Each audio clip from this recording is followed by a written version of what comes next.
Hello everyone and welcome back to another video after such a long wait.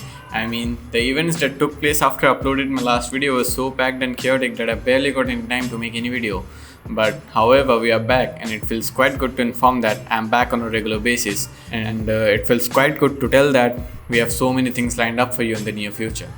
Now, it's been quite a long time since I uploaded my last video, and with so many things happening in the first 5 races of the season, I missed out on a lot of topics of discussion. And with me having my own perspective towards them, I don't want to jump in between those topics right away. So I was looking for topics by which I can start proceedings once again, and in that process I thought, why don't to start with our niche? So in that regard, we are heading towards episode 2 of Apne India Se, and in this episode, we'll be discovering the journey of Arjun Maini and how he became the first Indian driver to race in DTM. So without wasting any more time, let's get started.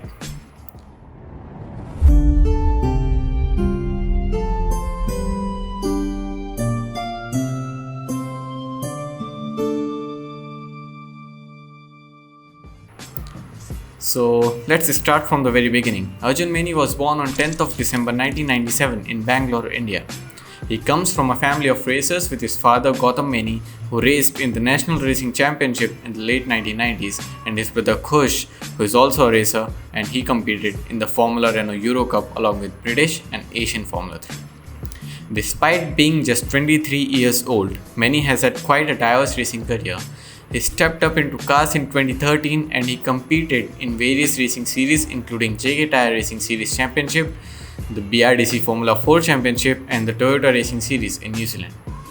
In 2016, Maini raced for Genza Motorsport in the GP3 series. He finished the season in 10th position in the championship despite missing the first 4 races. He also became the first Indian to secure a podium in the GP3 series at Hungaroring after finishing second.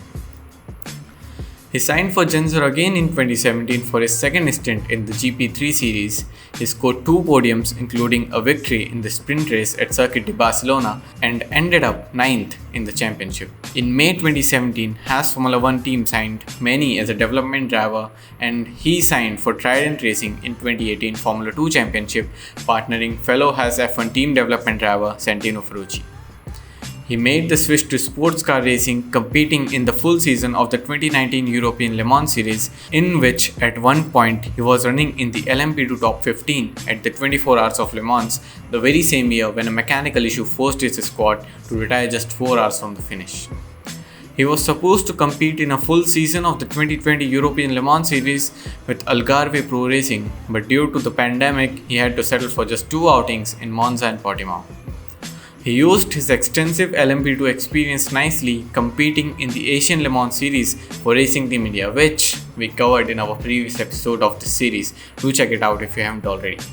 And in this year, he became the first Indian driver to race in DTM since its inception in 1984. But what is DTM actually? What are the teams? Which one is Arjun Maini's team? Well, when it comes to explaining DTM, I'm an absolute noob. But don't worry, we have got someone who can explain this for me, and he'll do it quite nicely as well. Hi guys, Samuel Arora here from To Podium. Today we've got a mission. Today we're going to understand what the DTM is all about and why it is so important for someone like Arjun Maini to go out there and race in that championship in 2021. So, bare bones basics. First question, what is the DTM all about? What is this championship that Arjun Maini is going to race into? Well, as the name would suggest in German, this is the German Touring Car Masters Championship. It started back in 1984 and the mission was quite clear: to find out which German manufacturer can actually go out there and produce the best touring car. Now, you might wonder, what is this emphasis on touring cars? Well, quite simply, touring cars are more advanced versions of the road cars that you can see on the road. And quite simply, back in the day, the marketing strategy of race on Sunday and sell on Monday was very, very popular. So the mission was quite clear. In order to sell more cars, you had to go out there and prove that your car was the fastest one. And so the drama began. We saw this incredible German racing series going across to many racetracks in Europe, producing constant great racing action, and that's why the DTM became so popular and attracted so many top drivers. But top drivers are not the main thing about the DTM. Driving is more of the primary focus here, but you don't often see big names coming about very often. Mind you, many big names in the world of motorsport have come here, the likes of Mika Häkkinen, David Coulthard, John Alesi, Niki Lauda, so many other big legends of motorsport, but only a few of those Formula 1 legends have actually been able to do quite well in the world of touring car racing. And the reason why that is the case is that the DTM is a completely different design philosophy. It's not a single-seater car. The racing here is a lot more closer. It's a lot more intense because the cars allow you to do so. So there's a lot of wheel banging going on here at the DTM. Get used to that one. But this just means that it takes a different style of driving. Some things that, let's say, Grand Prix racers take more time to adapt into. Which is why, from all the past champions, not many of them are Formula 1 drivers. And what really is incredible, the DTM puts more focus not just on the design of the car, not just on, okay, which one of Audi, Mercedes or BMW, and back in the day even Opel and Alfa Romeo used to produce the best cars, but also what can you make of them? Because even though they might be different manufacturers, eventually the competition always was very, very close. That was the charm that got people into the DTM.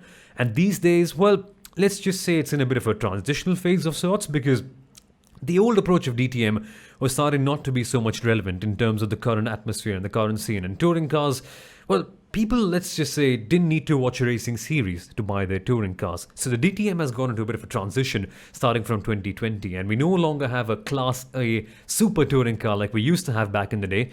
But now we've gone into GT3 racing cars. And I can go on for hours and hours about why GT3s are the best racing cars out there. But quite simply put, manufacturer efforts are no longer involved. It's more of a customer racing series where private teams can buy the GT3 cars and race them on the track, which is why you see someone like an Alex Albon or Liam Lawson driving a Ferrari instead of a Honda NSX. That's because the private team that they're running for have actually bought that Ferrari for them to race on. So GT3 race cars, quite simply, customer-based cars for amateurs usually to drive, but now it's been raced in this ultra-professional championship. And even with GT3 cars, it's very similar to the A-grade touring cars that we used to have in the DTM.